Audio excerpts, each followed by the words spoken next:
This is SSPTV News, brought to you by Samsung Productions and the Hazleton Standard Speaker. To protect and serve, details on the Pennsylvania State Police Community Coat Drive next. Welcome everyone, I'm Ken Kara, and thank you for taking some time to be with us here at SSPTV. With many facing the winter without a job, the Pennsylvania State Police are trying to make sure everyone can stay warm and stay safe. Here's today's news feature with Lisa Sugart.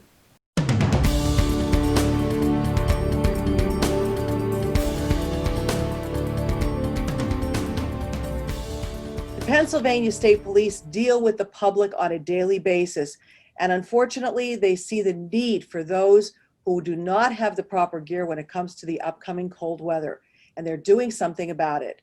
Pennsylvania State Police at Troop N are offering Coats for the Community, a program where they collect items for the needy, and it's going on now through November 13th.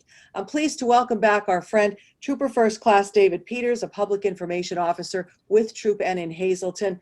Trooper Peters, this has been going on a couple of years, so obviously, like I said, you yourself, your fellow troopers saw the need and wanted to help. Yeah, I mean, guys on patrol, just maybe driving in their own personal cars, you come across people every day, and maybe the temperatures aren't the best outside, and you see them not having the proper clothing that they need to keep themselves warm, especially, kids walking to school in situations like that. And this year, I would think, a lot of people out of work because of COVID, maybe the situation will even be worse. Heaven forbid, I hope it's not, but there could be those that can't afford to purchase winter clothing. Yeah, we couldn't agree more. And the organizations that I've spoken to throughout our coverage area that are recipients of the coats that get them out to the community members that need them, they are saying that the need is growing and has increased during COVID, whether that's for food items, and maybe we were just thinking about food items at that time, but now here comes the cold weather, and now we have to start thinking about having the proper clothing to be out in the elements. So that's why we went ahead. This is our third year. We've been quite successful in getting the items needed to our communities. Now, you mentioned the agencies. Tell everyone how you do distribute these items to the needy. So every location and state police station, I should say, in our Troop N area, obviously here in Hazleton, it's the headquarters here. All the coats that are collected in those respective areas stay in those respective areas. So anyone donating here in Hazleton, they would be distributed to local organizations within the community that are providing services, whether that be clothing, food, or other things that people need during this difficult time. So they do stay in the community to which they were collected. Now tell us what exactly our viewers can do to help. What do you need to collect? We're looking for new or barely used, and I know we say that word, sparingly when barely used, coats, new hats, gloves, blankets, all ages. I mean, there's a need across the board. Needing something, whether that's food or a jacket, doesn't know any boundaries when it comes to your age. So we want to make sure these families can maybe concentrate on other things they may need to in their household than worrying about going out and buying a coat or having a blanket to keep warm. We want to make sure that we can collect the items and get them into the hands of people that need them. And again, we do ask people if they can. I mean, they understand what's a good jacket. If they wouldn't wear them themselves because it's ripped up and stained, please don't pass that on. That's not something we're going to give to anybody either. What's been the reaction by the agencies that you provide all of this to? Well, they're always grateful year after year. I think this year, in speaking to a lot of them, they're even more grateful that, a lot of things have been canceled and postponed.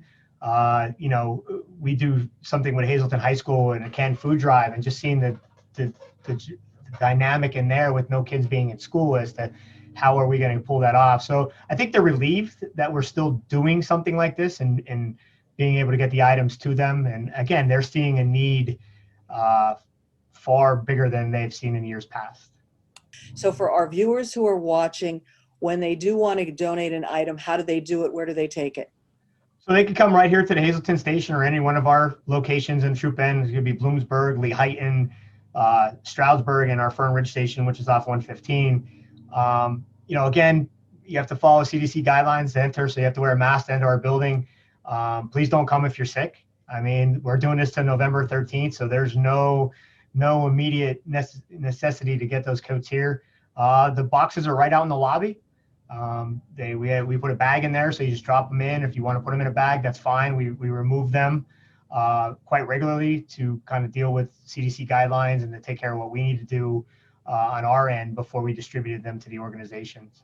Kudos to the state police for making sure that everyone stays warm this winter. Again, if you can donate, they would like new or gently used coats, but they would also like new blankets, hats, and gloves, those new. So please drop them off. It is Coats for the Community going on now through November 13th. Today's news feature is brought to you by Frankie's Pizzeria, located at 3739 Wyoming Street in Hazleton. Every Friday night is all-you-can-eat crab legs from 5 until 8 p.m. Reservations are suggested. You can call 570-454-6000 to make a reservation or for more information. Time now for weather on SSPTV News. Here's our forecast from the National Weather Service. Tonight, a 30% chance of rain, mostly cloudy, low 51 degrees. Tuesday, there's a 30% chance of rain, mainly between 10 a.m. and 1 p.m., mostly cloudy with a high of 66. Tuesday night, mostly cloudy with lows in the lower 50s. Wednesday, partly sunny with a high of 69. At night, mostly cloudy with a low of 54. Thursday looks nice, mostly sunny with a high of 71. Thursday night, partly cloudy with a low of 54. Friday, partly sunny with a high of 67. And Friday night, mostly cloudy with a low of 51 degrees. Hazleton Area High School senior Alyssa Mazurek is in the District 2 AAA singles semifinals in girls tennis. She came into the singles tournament as the number 2 seed, and now she's in the semifinal round matched up with Rena Henumali of Abington Heights. Mazurek beat Natalie Deal of North Pocono 6-2, 6-0 to get to the semifinals. Also remember to look out for the Week 6 high school football full scale rankings coming soon to the SSPTV YouTube channel and Facebook page. Two really interesting in-depth feature stories coming your way. Next, we take a look at a horror movie being produced in our area. And in sports, we learn about Clem McCarroll's 17 seasons as Tamaqua area high school girls soccer coach. And a cancer survivor shares his story in the SSPTV Spotlight. We have a clip from our show, Modern Medicine, next.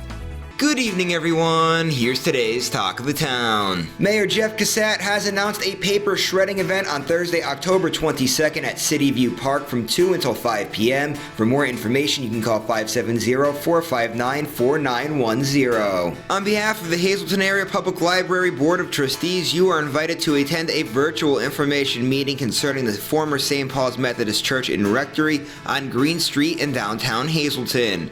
The meeting will take place over Zoom on Thursday, October 22nd at 3 p.m.